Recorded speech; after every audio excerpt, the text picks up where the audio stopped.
Good afternoon and welcome to the City Club of Cleveland. My name is Lee Friedman and I'm the immediate past president of the club. For almost a century, the City Club of Cleveland has served as one of the nation's premier podiums for civic dialogue about the most important topics of the day. I am delighted to welcome you to this, the second program in a special series we are hosting in collaboration with the Greater Cleveland Partnership called Turning the Corner. The first program last April looked at the remarkable building boom taking place in downtown Cleveland. And today, we turn our attention to University Circle.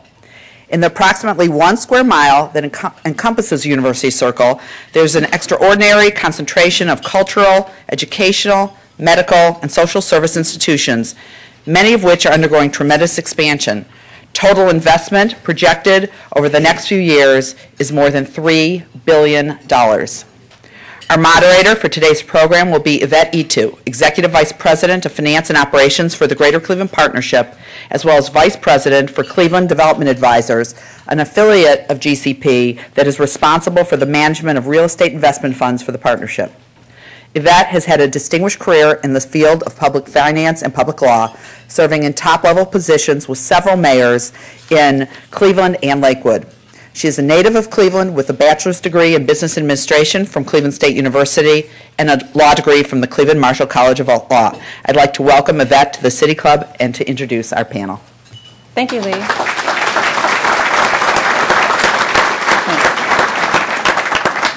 Thanks. I'd just like to welcome everybody to the second in our 4-part series of the Cleveland Plus Turning the Corner, which again is a series that's dedicated to the physical and economic development projects that are taking place in our Cleveland Plus economy. We have two more events taking place this year, and that will be on September 10th. We'll be talking about infrastructure and transportation, and then on December 17th, we'll be talking about transforming the region's economy. So look forward to those. But now let me introduce to you our panelists for today, which is a forum talking about the development taking place in the University Circle. To my far right is Wes Finch, who is the founder and chairman of the Finch Group in Boston and Boca Raton, Florida. It's a development and management company that specializes in management, restructuring, revitalization of affordable and market rate housing, as well as hospitality and commercial properties. Since 1999, the Finch Group has developed approximately $140 million of housing in Cleveland and is currently in the planning stages to add at least another $30 million to that total. One of the Finch Group's most recent developments is a historically significant Park Lane Villa Hotel located in University Circle. The building contains 95 high-end residential rental units that has 24/7 concierge service. And as of June of this year, and my colleague Steve Lickle will be proud to know that you have an 80% lease rate today. That's great. The Finch Group is also received special recognition from the Congressional Black Caucus for its role as a catalyst in changing Cleveland's central neighborhood with the construction of Arbor Park Village. In the public sector, Wes has served on the Housing Task Force appointed by President Reagan and President George H. Bush. He was a member of the President Clinton's transition team and the 13-member bipartisan U.S. Senatorial Task Force that redefined and made workable the low-income housing tax credit. Welcome to Wes Finch.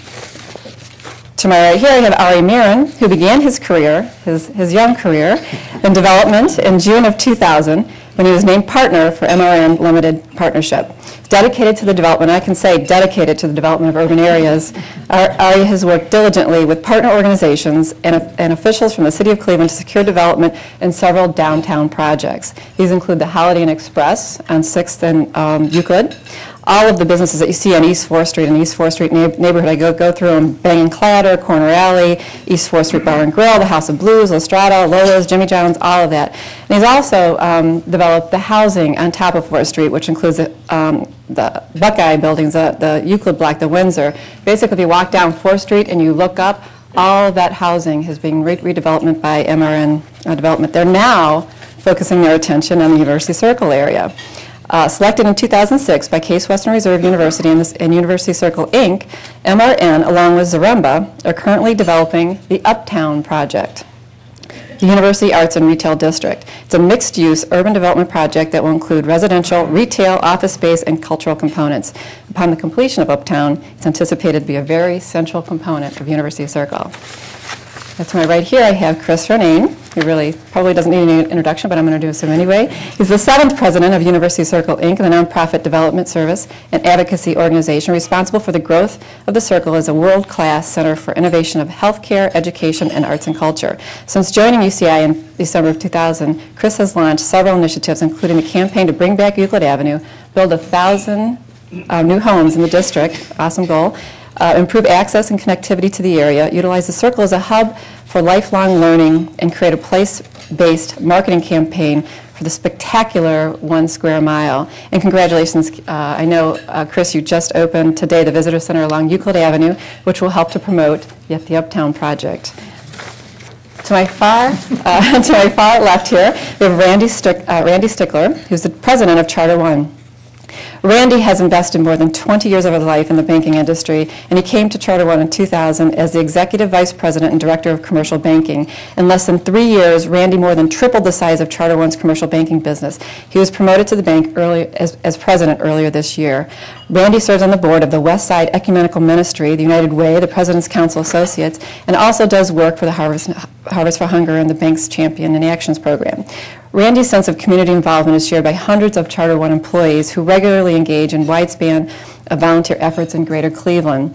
And Charter One has gone one step further. This is great, Randy. It's a big step in the community by launching the Charter One Uptown Initiative, which is different than the Uptown Project. The Uptown Initiative, which is investing more than $100 million in grants, programming, and low-cost loans to the Cleveland businesses, residents, and the University Circle area.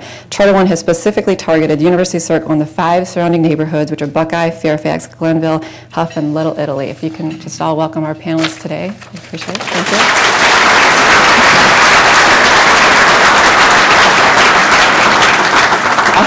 I have one serious group of panelists here today. It's a great group. I'm really proud of them.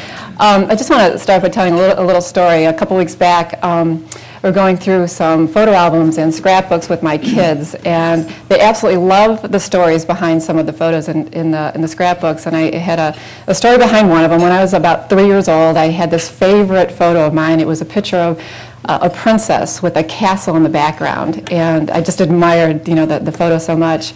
A few years later, I'm about 7 years old, I'm walking around University Circle with my parents at the, walking around, you know where I'm going with this, Chris, don't you? I'm walking around, Wade Park, and I get this deja vu. I said, I've been here before. And in fact, that was not a castle, and that wasn't a princess, but in fact, that was a picture that my father had taken of my mother in front of the art museum on one of their first dates. So it's a story my kids absolutely love, but about a week ago, my son and I happened to be at the Circle, and he had his camera and said, hey, Mom, let's take a picture by where Grandma, not the princess mom, but where Grandma was sitting. I said, yeah, it's great, let's do that. And he took the picture and he said, Mom, it looks exactly the same, except what's the big O-P-E-N on the building? So I think I got the last laugh there. But so as you all know, that the Art Museum is now open. We took a tour through it. If you haven't been there, you've got to see it. The exterior of the building is done. The galleries in the front of the museum are spectacular. And that's just one piece of the more than $3 billion of investment that's taking place in the Circle right now.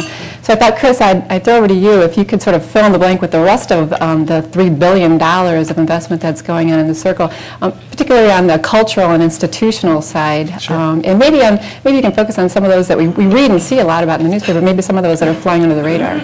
I think the operative for Michael is that the castle is growing over there at the Museum of Art. Michael's I'm a fan of his. He's a hockey player, and if we cannot sort of immediately address the climate change issues where they used to skate at the lagoon outside the Museum of Art, let him know we are putting a synthetic ice rink in the middle of Wade Oval this winter. So we'll challenge him in hockey out there. The question about the spectacular square mile that is growing is one issue that we are addressing is the fact that we are growing out of space in the Circle. It's a good problem to have, but I want to tell you a little bit about how we're reimagining University Circle. And you look around this room, and there isn't a table in this room where we don't have people reimagining the place Cleveland, Ohio, and University Circle.